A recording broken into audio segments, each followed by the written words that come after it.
sejam bem-vindos a mais um quadro de conversa. Nós estamos agora na lição 4, mas antes da gente entrar no tema, queria apresentar nosso convidado especial, Cauã. Fala um pouquinho mais sobre você. E aí, pessoal, tudo bem? Meu nome é Cauã, eu sou dos jovens aqui de São Roque. Eu conheci a Elisa no acampamento que a gente fez aqui no mês de fevereiro, acampamento de carnaval. Eu sou diretor jovem no ministério daqui e com certeza logo, logo a gente vai estar se juntando aí para fazer alguma coisa, tá bom? A gente vai se juntar, os jovens daqui, os jovens de lá, para a gente fazer alguma coisa juntos num evento especial. Eu vou fazer um merchanzinho aqui, para quem quiser seguir no Instagram lá, é Kairos SR, tá bom? O nosso Instagram daqui do Ministério Jovem de São Roque. Muito bom. Aí, gente, valeu, Cauã. Você viu, gente? Nós somos uma família. A gente, às vezes a gente só não conhece eles. Por exemplo, eu tô conhecendo o Cauã hoje, a Elisa conheceu no acampamento, e a gente percebe que essa família é enorme, tem muita gente para você conhecer. Então vai lá, segue o pessoal do Jovem de São Roque. O Cauã aí já deu a mensagem dele, porque você tem muito a conhecer lá também. Então vamos lá, gente. Estamos aqui na lição 4, que tem como título Temam a Deus. Olha, já vou dizendo, essa lição fala sobre a primeira mensagem angélica, que está no texto de Apocalipse 14:7. E o texto diz assim: dizendo com grande voz: temei a Deus e dai-lhe glória, porque é vinda a hora do teu juízo, e adorai aquele que fez o céu e a terra e o mar e as fontes das águas. Então, gente, esse foi o texto que a gente vai estar estudando essa semana, que é a primeira mensagem angélica, e a gente vai entender mais porque a primeira mensagem angélica é uma afirmação de quem Deus é e um convite. Pode parecer estranho, né? No nosso vocabulário hoje em dia. Será que convidar a temer pode ser realmente considerado um convite? Mas é sim. E a gente vai saber mais nas perguntas que a gente vai fazer daqui a pouco. Então vamos lá, gente. Primeira pergunta. Como a maneira que enxergamos a Deus influencia a nossa adoração? Como enxergamos Jesus Cristo, correção. Influencia a nossa adoração. Olha, Maia, eu acredito que ela influencia completamente, porque do meu ponto de vista, a adoração está relacionada no sentido de é uma expressão do que a gente compreende que Deus é. Então, 100% assim, a adoração, ela não tem como a gente desvincular uma coisa com a outra, né? E partindo desse princípio, se a gente for parar para pensar, se eu enxergo que Deus ele realmente é o que ele é, a minha adoração ela vai ser condizente com todas essas questões, né? E mais do que isso, dependendo da minha adoração, ela não é só a questão de cantar e tudo mais, mas é o meu estilo de vida. E aí, por exemplo, se eu já não acredito que Deus é daquele jeito e eu represento de outra forma, eu não estou do meu ponto de vista, né? Sendo um bom testemunho. Então, eu acho que como a gente vê a Jesus influencia na nossa adoração e, consequentemente, no nosso estilo de vida também. Então, assim, é um tema muito perigoso, a gente tem que ficar muito atento em relação a isso. O que você acha, Gaúcho? Eu acho que, assim, eu acho que as pessoas, hoje em dia, a gente vê muitas pessoas tentando mundanizar a palavra de Deus, né? A gente vê as pessoas tentando adaptar a Bíblia à vida que elas levam. Então, assim, eu gostei muito quando a lição, ela coloca assim, que as pessoas, a gente ouve muito, eu quero Jesus. Eu quero Jesus, mas aí a lição pergunta, né? Qual Jesus que é? É o Jesus que a gente coloca na nossa imaginação, que a gente cria na nossa cabeça, ou é o Jesus que realmente a Bíblia apresenta para nós? Eu trouxe até um texto aqui de João 4:24 que diz assim: Deus é o Espírito, e é necessário que os seus adoradores o adorem em espírito e em verdade. No caso, eu dei uma pesquisada, adoração em espírito seria adoração no íntimo da pessoa, ou seja, não seria aquela adoração da boca para fora, é realmente uma adoração no íntimo. E em verdade, a verdade é a palavra de Deus, isso é muito claro. Não existe adoração com base na mentira, só adoração com base na verdade. Inclusive, João 17:17 diz: santifica-os na tua palavra, a tua verdade. Então, deixa muito claro que a verdade é a palavra de Deus. A adoração provê de tudo isso, né? Então, assim, eu acho muito legal a gente pensar pelo ponto de que a adoração, porque muitas vezes, querendo ou não, mesmo nós, dentro da igreja, mesmo nós crendo na palavra de Deus, a gente coloca muitas coisas no lugar do próprio Deus às vezes. Isso sendo bem, sendo nosso companheiro ou companheira, sendo carro, dinheiro principalmente. E eu gosto muito, é uma das minhas passagens preferidas de quando Satanás tenta Jesus. Porque eu até anotei aqui, Satanás diz assim: portanto, se tu me adorares, tudo será teu. E Jesus responde: Vai-te para trás de mim, Satanás, porque está escrito: adorarás o Senhor teu Deus e só a ele servirás. Isso para mim é o que resume tudo. É o que resume tudo. Jesus ele veio à Terra e ele não minimizou nada. Ele mesmo veio e ele é provado por Satanás. Então assim, é o que você falou. A gente crê em Jesus, basicamente a gente entender a forma que ele veio à Terra e viveu, basicamente a gente aprende como adorar a Deus. Perfeito. O que o Cauã falou é muito, muito importante. Eu gostei muito da linha de raciocínio dele. Sabe, às vezes nós mesmos na igreja, nós fazendo parte de uma comunidade religiosa, nós enxergamos até Jesus de uma forma muito diferente, sabe? E até hoje, né, as pessoas tendem, uma expressão que ele falou, mundanizar a palavra de Deus, né? Até a imagem de Cristo, né? E assim, a lição, ela nos traz essa pergunta, né, que o Mate falou, mas eu gostaria de falar outra coisa, né? O nosso relacionamento, ele também influencia na nossa adoração também. Sabe por quê? Porque o modo que nós estamos tendo um relacionamento com Deus, ele influencia totalmente na nossa adoração. Porque se eu estou me relacionando um pouco com o Senhor, como que eu, de modo, vou adorar Ele 100%, né?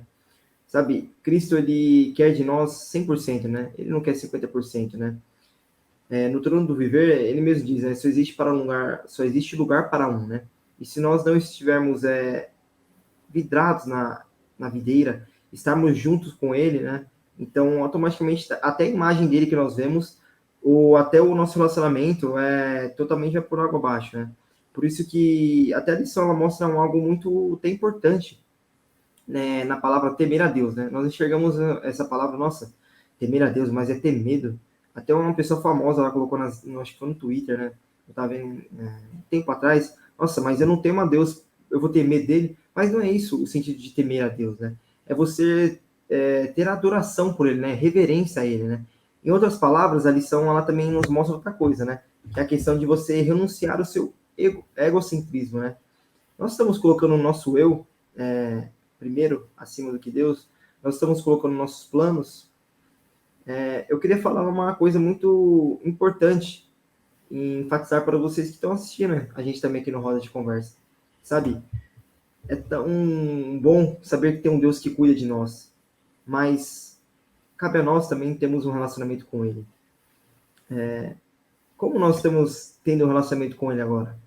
É legal a gente examinar nós mesmos agora e ver como que nós estamos no relacionar com Ele, né? Porque, assim, Cristo não é um objeto que nós adoramos somente no dia da semana, ou somente até no sábado, e depois no resto da semana nós largamos Ele. Com Cristo o relacionamento tem que ser completo, né? E com isso, nós estarmos em comunhão com Ele, na palavra, orando a Ele, buscando Ele, automaticamente nós temos uma imagem também dele com o que nós estamos tendo com ele, que é o relacionamento. Perfeito. Sim, eu concordo. Eu acredito que a forma como vemos Jesus determina as nossas ações como seguidores dele, porque, por exemplo, se nós acreditamos que ele rejeita a lei, nós não vamos dar valor a isso. Mas se a gente entender que Jesus é a personificação da verdade doutrinária, nós iremos olhar para a lei com mais amor e atenção. Então, com certeza, está tudo muito ligado. A nossa visão acaba moldando a nossa forma de adoração a Deus. Isso, perfeito, gente. Eu acho incrível a gente entender, que nem o Cris comentou, que temer não é ter medo. É uma questão totalmente relacionada à adoração. Não é aleatório o fato de que quando que faz um convite, temei a Deus e dá-lhe glória. Porque é você reconhecer quem Deus é de fato, sabe? É dar o respeito do que Deus merece por ser Deus. Por ser o ser que criou todo esse universo, que está acima de todas as coisas. E é dar glória, é mais fácil de relacionar a adoração. Mas tudo isso é relacionado à adoração em si. Gente, aproveitar que a gente agora está na metade da nossa gravação aqui, do nosso roda de conversa. Você está gostando da conversa? Está sendo esclarecedor para você? Se estiver sendo, dá um curtir. Pensa aí em para quem você vai mandar essa mensagem, quem gostaria de ouvir essas palavras, ou quem estaria interessado nesse assunto. Já vai pensando e compartilha com essa pessoa, porque eu tenho certeza que ela vai ficar muito feliz em receber de você esse vídeo que nós estamos gravando aqui. Então vamos lá, gente. Agora a gente entendeu um pouco mais sobre por que a primeira mensagem angélica está afirmando quem é Deus e fazendo esse convite à adoração, a adorar quem é o Deus verdadeiro. E aí eu vou dar sequência agora para a segunda pergunta, que a gente fala assim: como você pode ter certeza que está glorificando a Deus com o seu corpo, mente e emoções? Olha, Má, a lição trouxe um tema que eu achei muito legal. E, primeiramente, eu acredito que é quando a gente permite que Deus ele esteja 100% presente na nossa vida. Porque aí eu acredito que de pouquinho em pouquinho a gente vai ficando mais parecido com o Cristo, fazendo o que o Cristo falou, né? Da gente ter um relacionamento diário, né?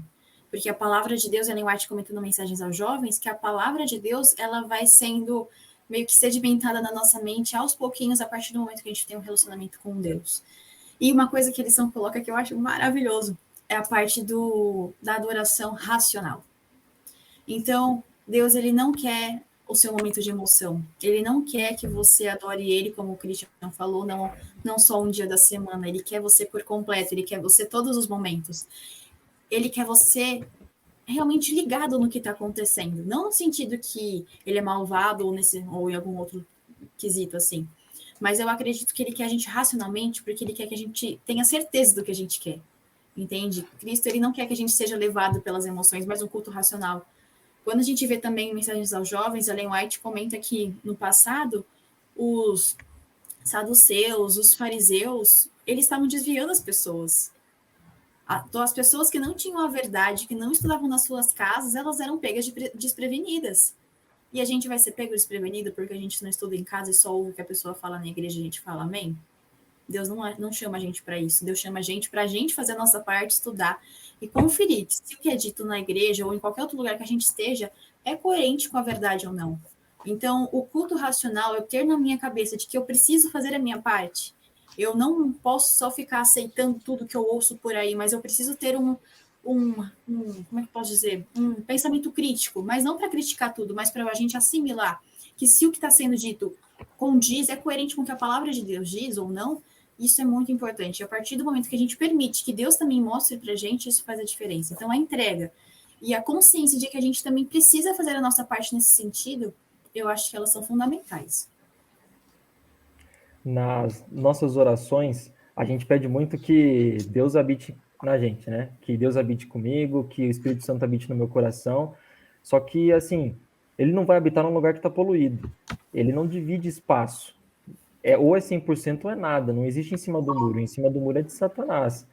Então, assim, eu fui pelo lado que diz em 1 Coríntios 6. Eu acho que 1 Coríntios 6 é uma das respostas que a Bíblia traz para essa pergunta. Porque no verso 19 ele diz assim: acaso não sabem que o corpo de vocês é santuário do Espírito Santo, que habita em vocês, que lhes foi dado por Deus e que vocês não são de si mesmo? Para mim é isso. Porque o nosso corpo não é nosso. Deus nos deu, como diz ali. Então, assim, não tem como a gente nos alimentar, seja mentalmente, seja através das nossas emoções, ou através diretamente com o nosso corpo, com alimentos ruins, ou usando droga, ou fumando, ou vendo séries, filmes que nos poluam nossa mente, e que tudo isso está diretamente ligado às nossas emoções. Os livros, os escritos de Ellen White dizem exatamente isso. As coisas que a gente vê, as coisas que a gente come são extremamente ligados um com o outro, com corpo, mente e emoção. Então, assim, tudo depende uma coisa da outra. Se a gente não cuida, se a gente não se valoriza, é não valorizar o presente que Deus nos deu, que é o nosso próprio corpo. Muito bom.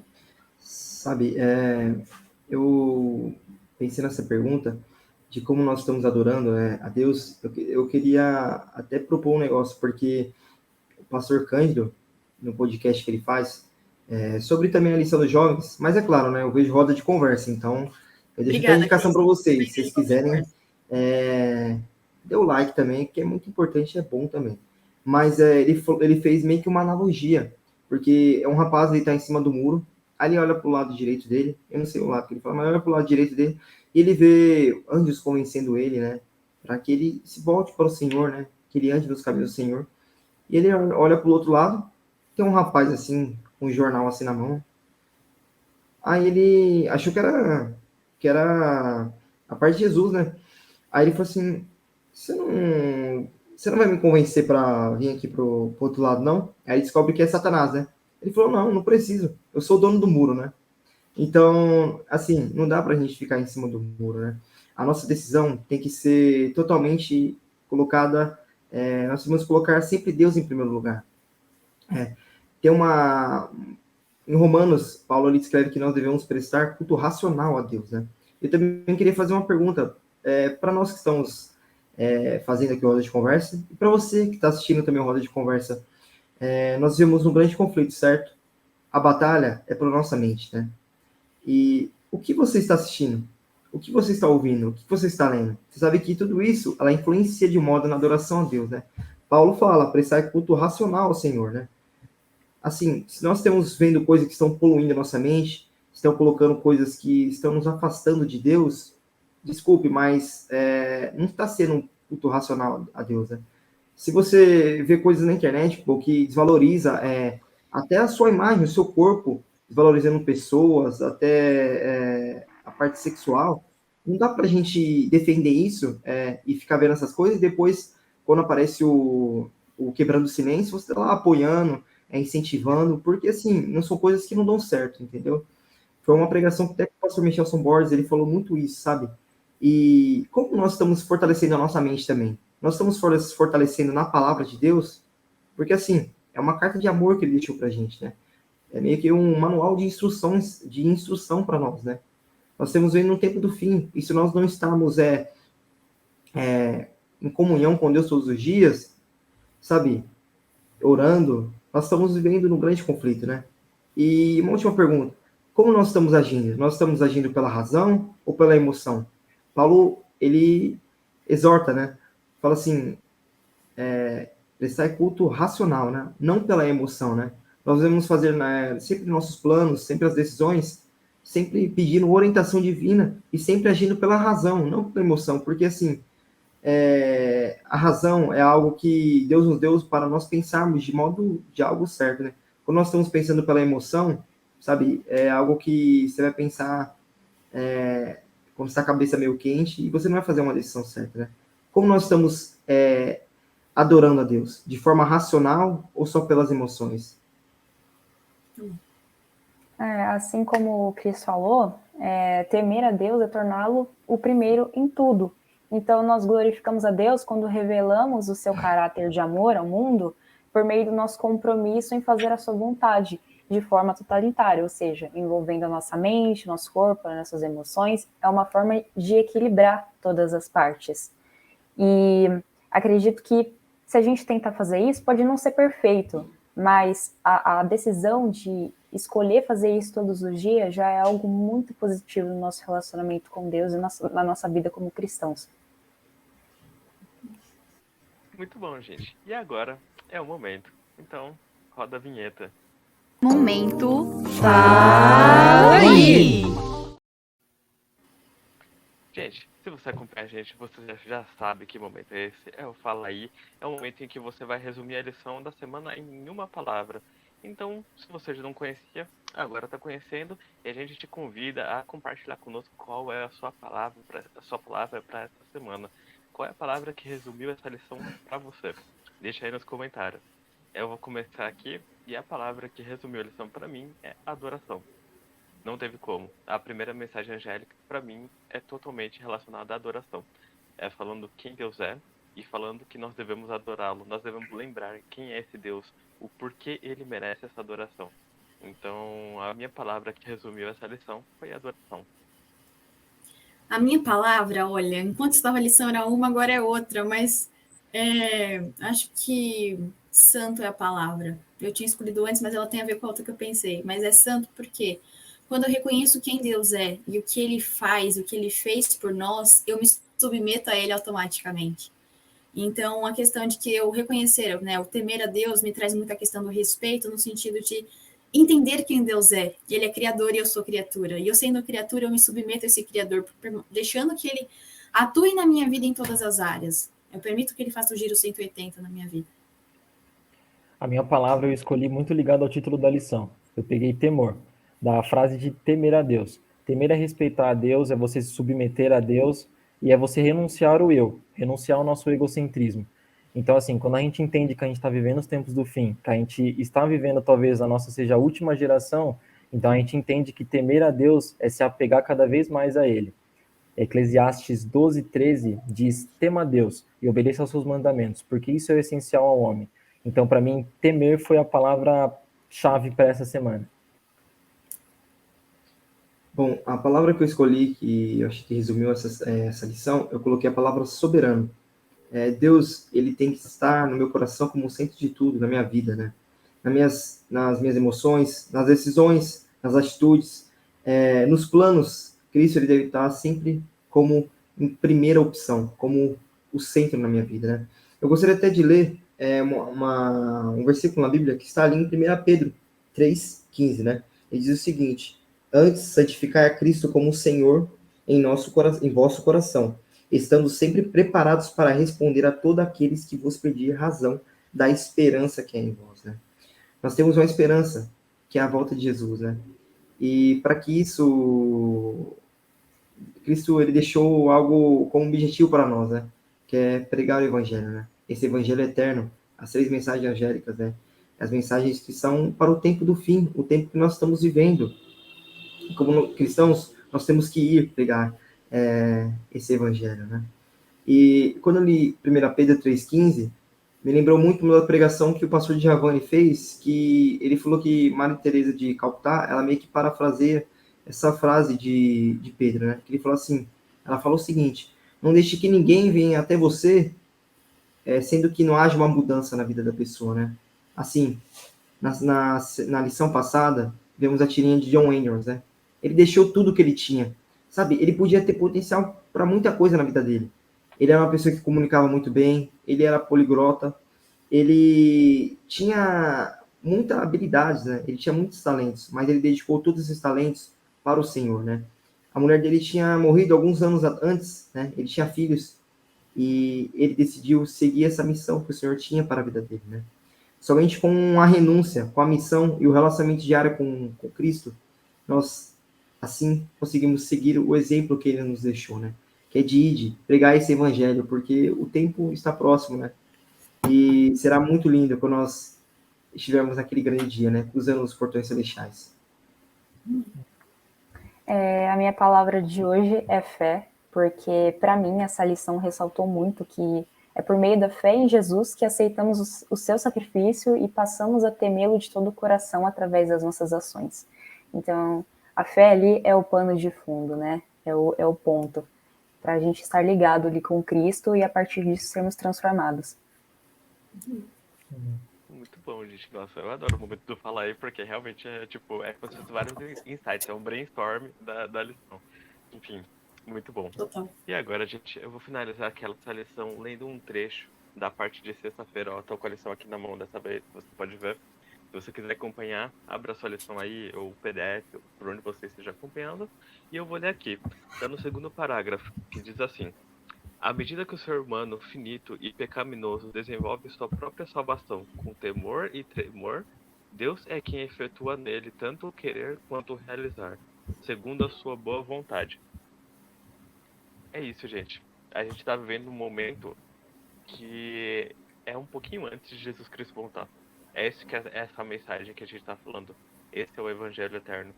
Então, reconhecer quem Deus é, onde Ele está e o que isso significa, o que Ele fez e faz por você, é fundamental. E eu tenho certeza que quando você perceber isso, quando a gente percebe quem Deus é de fato e o que Ele fez e faz, a gente adora Ele. É natural a gente querer adorar esse Deus. Eu espero que você tenha gostado. A gente está aqui mais uma vez conversando, discutindo, trazendo essas ideias. Como a gente sempre diz, compartilhe, curta aí, porque isso dá uma força enorme, gente. A gente tá falando aqui de transmitir mensagem, e quando você der esse joinha aí, você ajuda esse vídeo a chegar a mais pessoas. Você já percebeu como a gente tá trabalhando junto? É exatamente isso. Vamos levar essa mensagem para mais gente. E a gente Te espera. Na próxima Semana. Tchau, pessoal. Perdemos o Matheus, né? Que beleza. agora eu travei mesmo.